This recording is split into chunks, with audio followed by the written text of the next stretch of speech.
नमस्कार दोस्तों, मैं अंकुर उपाध्याय स्वागत करता हूं आप सभी का आपके अपने YouTube channel share market analysis में।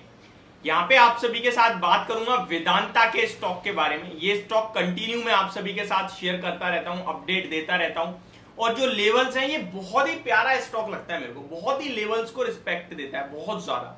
हालांकि इस समय निवेशक इससे खुश नहीं है, लेकिन जो ट्रेडर्स हैं वो बखूबी खुश होंगे और जो हमारे व्यूअर्स हैं वो भी ऑलमोस्ट सेटिस्फाई होंगे पूरी तरीके से।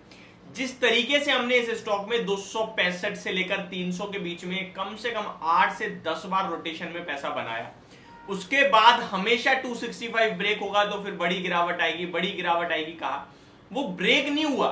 चाहे डेट की खबर आ गई हो, चाहे कंपनी के खराब नंबर्स आ गए हो, कंपनी डेट के तले दब रही हो, कंपनी कर्ज नहीं चुका पाएगी, कंपनी की तरफ से ऑफिशियल स्टेटमेंट आ गई, कुछ भी हो गया हो, लेकिन स्टॉक गिरा नहीं। अब फाइनली तब गिरा जब प्रमोटर्स ने कहा कि ट्विन स्टार होल्डिंग बिकवाली करेगी 5% के डिस्काउंट पे। स्टॉक डायरेक्टली 258 पे ओपन हुआ है, वो 5% का डिस्काउंट था और फिर स्टॉक ने मुड़ के नहीं देखा, वहां से वन साइडेड गिर रहा है। 255 रुपए के भाव से कह रहा हूं कि मत खरीदना, एवरेज मत करना। जिनके पास है वो बैठे रहो, कोई बात नहीं, डिविडेंड के लिए लिया है ना आपने। नॉर्मली इस स्टॉक को ज्यादातर लोग डिविडेंड के लिए ही लेते हैं। और कल मैंने आप सभी के साथ एक रील शेयर करी थी अपनी इंस्टाग्राम पे, जहां मैंने आपको बताया था 2015 से लेकर 2023 के आज तक 225 रुपए 25 पैसे का कंपनी डिविडेंड बांट चुकी है। जो स्टॉक का प्राइस है उतना डिविडेंड आ चुका है, यानी कि फ्री शेयर पड़ा है जिन लोगों ने तब से खरीदा हुआ है। आगे भी डिविडेंड आता रहेगा। हाँ, ये 36% की डिविडेंड टिकेगी ये मैं नहीं कह सकता।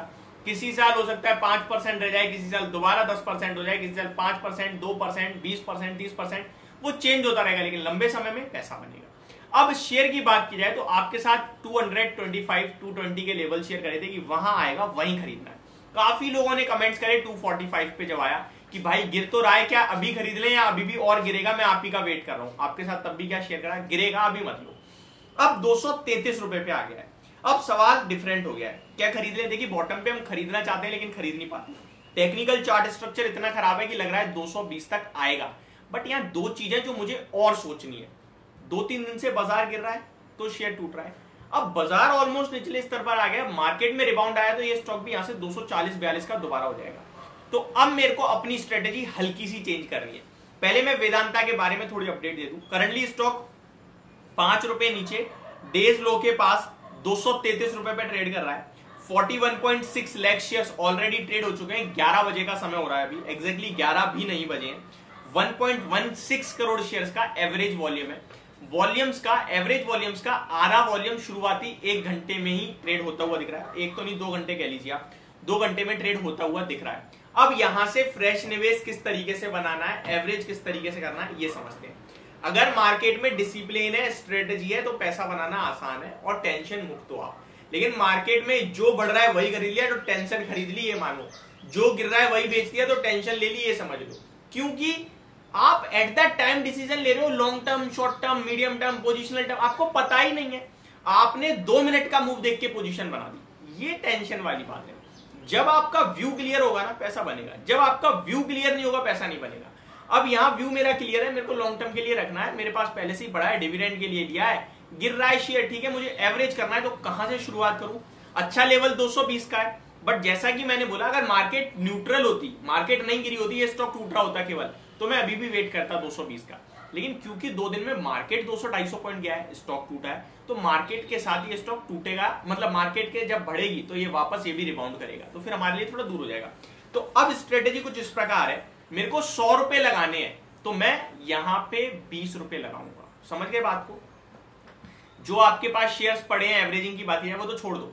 आप एवरेज करना चाहते हो ना, कितने रुपए का करना चाहते हो, 200, 500, 1000, 2000, अपने हिसाब से बता रहा हूं मैं कि मान के चलो मेरे पास अगर 1 लाख के शेयर्स हैं तो 1 लाख का 10% 10,000 हो गया। मेरे को 10,000 और एवरेज करना है। ऐसा तो नहीं होगा ना 1 लाख का मैं 1 लाख का और एवरेज करूंगा, बाकी पोर्टफोलियो देख ही नहीं रहा, लिमिटेड ही क्वांटिटी रखूंगा ना। तो 10,000 में से अभी मैं 2,000 लगा सकता हूं।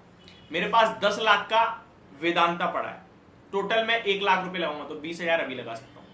टोटल पोर्टफोलियो का 5 से 10% से ज्यादा कभी कोई स्टॉक मत खरीदना। टोटल पोर्टफोलियो पता है क्या, केवल वेदांता नहीं देखना, सारे स्टॉक्स को मिलाना है। मेरे डीमेट अकाउंट में जो पैसा है उसका 10% से ज्यादा मैं कभी किसी पर्टिकुलर स्टॉक में नहीं रखूंगा।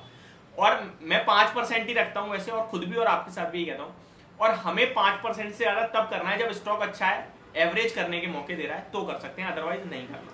अब यहाँ पे स्टॉक को 20% लगाना है, 220 पे एडिशनल 30% लगाना है और फिर वेट करना है, उसी के आसपास घूमेगा तो फिर उस आसपास में ही लगाना है और गिरावट का वेट नहीं करना, और इस तरीके से करते करते 80% पहुंचा देना है। लास्ट का 20% रिवर्सल पे लगाएंगे जब चार्ट्स में ब्रेकआउट आएगा, अभी तो गिरता ही जा रहा है, कोई ब्रेकआउट नहीं है, लेकिन जिस दिन ब्रेकआउट आएगा उस दिन बचा हुआ 20% लगाएंगे। ये स्ट्रेटेजी है, यहां से निवेश और एवरेजिंग स्टार्ट करनी है, बट एक छोटी क्वांटिटी में। 233 पे है, नोट कर लेना, 233 पे पहला एवरेजिंग का टाइम दिया है मैंने, और फ्रेश एंट्री के लिए भी। दूसरा 220 के करीब आएगा तो फिर हमारा एडिशनल 30% जाएगा और इस तरीके से 50% का निवेश हो जाएगा हमारा। बचा 50% में हम देखेंगे कंसोलिडेट करता है या और गिर रहा है, जिस हिसाब से भी बनेगा वो देखेंगे 30% के लिए, और लास्ट 20% रिवर्सल पे। तो ये मेरी तरफ से आपके लिए पूरी और प्रॉपर वीडियो। होप आप लोगों को सब कुछ क्लियरली समझ और पसंद दोनों आया होगा। Thank you so much for watching this video. Have a great day guys.